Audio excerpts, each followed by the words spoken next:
Marcos passou boa parte da vida em Caxias, trabalhando como ajudante de obra. Sempre acordava antes do sol nascer e voltava para casa com a roupa coberta de cimento e os pés doendo. Durante mais de 25 anos, seu mundo foi feito de tijolos, concreto e ferramentas. Não tinha tempo para sonhar com algo diferente. Era trabalho, contas e filhos para criar. A vida era dura, mas ele nunca reclamava. Foi num dia comum, em um canteiro de obras qualquer, que tudo mudou. Um simples escorregão no andaime resultou em uma queda feia. Marcos quebrou o fêmur e passou por uma cirurgia delicada. Ficou 6 meses sem andar. Nesse tempo, tudo parou. O corpo, a rotina, o trabalho e, principalmente, a mente. Pela primeira vez, ele teve tempo para refletir. A pergunta que ecoava na cabeça era uma só: e se eu não conseguir mais trabalhar como antes?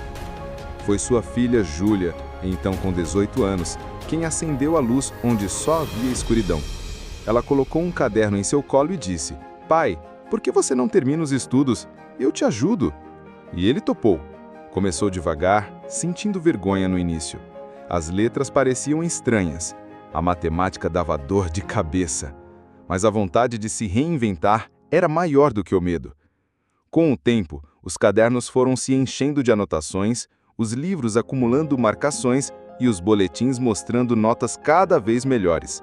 Aos 49, ele terminou o ensino médio e não parou por aí. Motivado pelos filhos, especialmente por Júlia e pela memória da esposa que faleceu anos antes, Marcos decidiu se inscrever no vestibular. Passou. Começaria a faculdade de arquitetura aos 50 anos. Na universidade, enfrentou olhares desconfiados e brincadeiras bobas, mas Marcos não ligava. Sentava na primeira fileira, fazia perguntas, anotava tudo. Ele era aquele tipo de aluno que não tinha tempo a perder e também não tinha medo de errar. Afinal, já tinha vivido demais para se importar com críticas. Enquanto estudava, ainda fazia bicos como mestre de obras para sustentar a casa e cuidar dos filhos, Pedro e Júlia, com o apoio da avó das crianças. Cada planta que desenhava nas aulas o fazia lembrar das casas que já havia construído com as mãos. Agora, ele aprendia a projetá-las com o coração.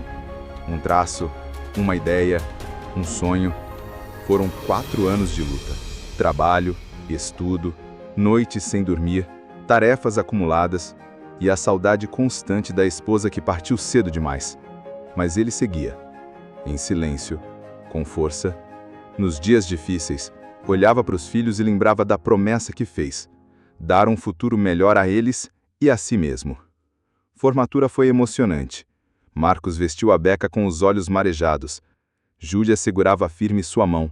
Pedro, com apenas 13 anos, não conseguia parar de sorrir.